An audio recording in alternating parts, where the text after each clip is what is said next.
Jeg er i gang med terrazzo bag fra Petit Knit, og jeg er nu nået dertil på min hank, hvor jeg er færdig med mine indtagninger. Så nu skal jeg til at strikke dobbeltstrik over det sidste stykke af hanken. Hanken skal deles på midten, og så strikker vi først dobbeltstrik over maskerne her, for så at strikke dobbeltstrik over den sidste halvdel masker. Inden vi går i gang med det her dobbeltstrik, så skal vi altså lige have samlet alle maskerne på én pind. Så altså lige fat i en pind her, og så skal der ske det, at vi med maskerne på den bagerste pind, de bliver taget løst af med garnet foran arbejdet. Maskerne på den forreste pind bliver strikket ret, og vi starter på den bagerste. Så altså lige fat i mit garn her, sådan så at det ligger foran, og så flytter jeg den første maske over ved bare at gå ind i masken fra højre mod venstre. Sådan der. Så får jeg lige godt fat i mit garn igen her, og så strikker jeg en ret i en maske her fra den forreste pind. Så skal jeg have en maske løst af fra den bagerste med garnet foran arbejdet, så jeg tager min højre pind ind bag garnet, flytter masken over, fører garnet tilbage, så at garnet ligger foran masken, jeg har flyttet over, og strikker en ret i en maske fra den forreste pind. Og sådan fortsætter jeg indtil at alle maskerne er samlet på den pind her, jeg skiftesvis flytter og strikker masker hen på. Så sidder alle masker samlet på en pind her, og inden jeg deler dem op i to, så strikker jeg lige en pind fra vrangsiden af, hvor jeg strikker dobbeltstrik over de her masker. Og det gør jeg ved at tage den første maske løst af med garnet foran arbejdet, strikker en ret, og det gentager jeg, maske løst af med garnet foran arbejdet, og strikker en ret, og det gør jeg pinden ud her. Så fik jeg strikket den sidste maske her fra vrangsiden af. Så jeg er nu tilbage på retsiden, men inden jeg fortsætter, så skal jeg altså lige have sat den ene halvdel af de her masker til hvile. Det skal du enten gøre på en rest garn eller på en maskewire.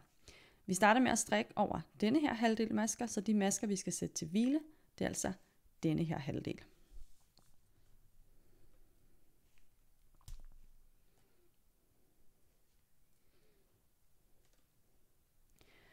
Så har jeg den ene halvdel af maskerne sat til hvile her, og kan nu strikke dobbeltstrik over den anden halvdel masker.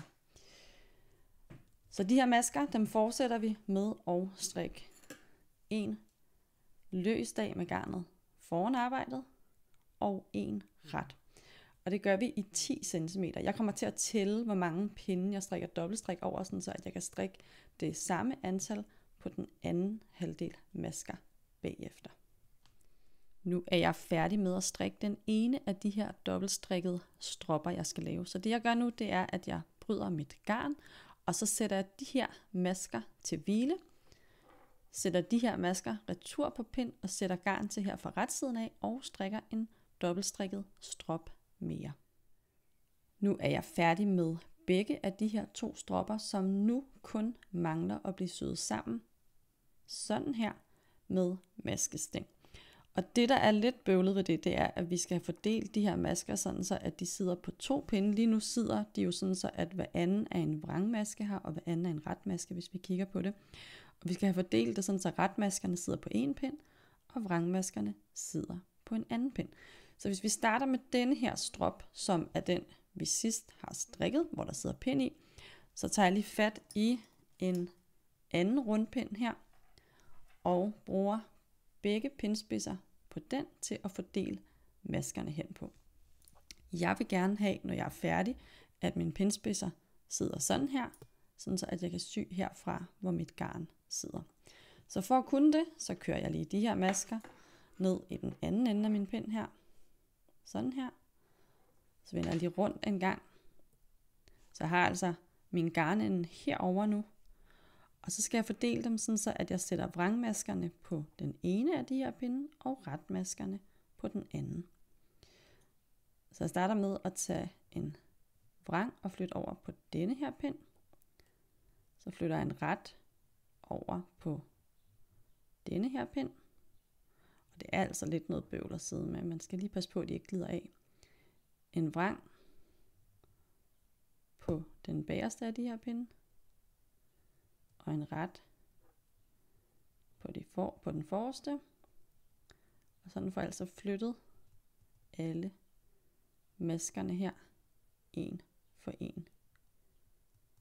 Så fik jeg fordelt mine masker, sådan så at jeg har retmaskerne på den ene pind, og vrangmaskerne på den anden pind, så vi kan faktisk åbne op her til det her hulrum, vi har lavet med vores dobbeltstrik. Mine pindspidser, de er i den ende, hvor at garnet, jeg skal sy med om lidt, sidder.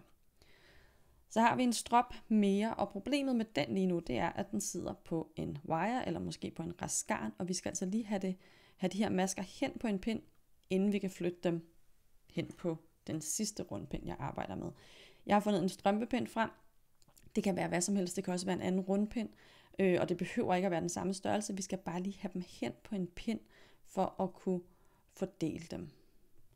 Så jeg fører dem ind på min strømpepind her, sådan der. Og så tager jeg fat i den sidste rundpind, jeg har tilbage her. Og igen, så skal jeg lige kigge på, hvor jeg gerne have mine pindspidser skal sidde hen, hvis jeg skal sætte det her sammen. Jeg vil gerne have, at de kommer ud i denne her side. Så jeg går altså i gang med at fordele maskerne fra denne her side af, sådan så mine pindspidser ender her. Så altså lige fat i begge pindspidser af denne her rundpind. Og igen, så flytter jeg vrangmaskerne hen på den ene pind, og retmaskerne hen på den anden. Nu sidder mine masker fordelt på 2 rundpinde, og alle maskerne sidder på pindspidser, og pindspidserne peger ind mod hinanden. De er fordelt sådan så, at jeg har et hulrum her, sådan så altså jeg har retmaskerne på den ene pind, vrangmasker på den anden pind. Den lange ende, jeg klippede her fra den sidste strop, jeg strikkede, har jeg sat på en nål, så jeg kan sy maskesting rundt over det her nu. Så vi skal have sat det sammen, sådan så at vi får syet det sammen sådan her. Så de masker, jeg skal starte med at sy over, det er altså dem, der ligger øverst her. Så dem, der ligger her bagerst, dem trækker jeg altså lige ind på wiren, sådan så at de her pinde ikke er så meget i vejen. Sådan der. Så nu skal vi lige nu kun koncentrere os om de 12 masker, vi har liggende her. Jeg skal lige have mit garn viklet ud her. Sådan der. Og så skal vi have syet maskesting over dem. Og vi starter ligesom vi gjorde før med at gå ind på den nederste pind, vrang, og lade masken blive på. Øverste pind, ret, og lad masken blive på. Sådan der. Så går vi i gang med gentagelserne, hvor vi på den nederste pind tager en maske ret løst af, vrang blive på. På den øverste, vrang løst af, og ret blive på.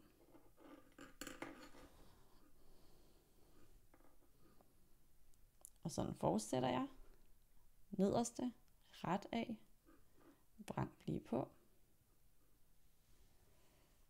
Nu har jeg lige taget en maske vrang løst af på den øverste pind og syet ret i næste maske, og jeg har nu 2 masker tilbage på begge pinde. Så jeg tager en ret løst af på den nederste, går vrang i næste, og tager en vrang løst af på den øverste, og går ret i næste. Og vi skal sy rundt her, så vi vil gerne sy videre i de masker, vi har på den anden side. Så de her masker, jeg har her, jeg har 2 tilbage, en på hver pind, dem fører jeg ind på min rundpind, så at jeg kan sy videre i de masker, jeg har på den anden side. Så nu vender jeg rundt her, og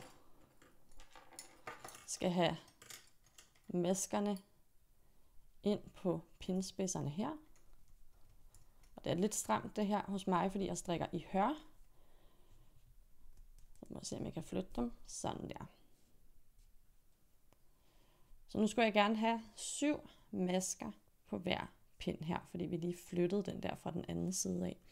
Og så styrer jeg simpelthen bare videre, ret af på den nederste, vrang i næste,